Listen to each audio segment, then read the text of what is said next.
மனசுக்குள்ளே நினச்சிக்கிட்டேன், என்னையா இது சிறுவாபுரி முருகன் வாடகைக்கு கூடவா வீடு வாங்கி கொடுப்பாரு அப்படின்னலாம் நான் நினச்சிக்கிட்டேன்.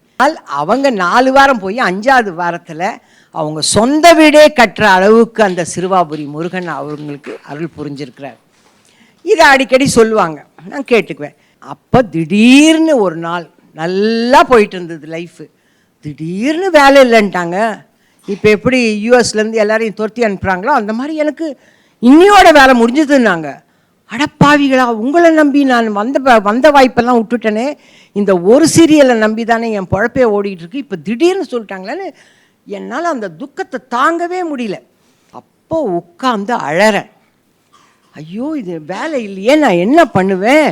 அடுத்த மாதத்துக்கு நீங்கள் எல்லாருமோ நினச்சிக்கிறீங்களா இல்லையான்னு தெரியாது, சினிமா ஆர்டிஸ்ட் அப்படின்னு சொன்னால் ஏதோ எப்பவுமே லட்சக்கணக்கில் இருக்குன்றதெல்லாம் அர்த்தமே கிடையாது. நானும் அன்றாடங்காட்சி தான், ஓகேங்களா? சித்தாள் வேலை தான் நாங்களும் செய்கிறோம்.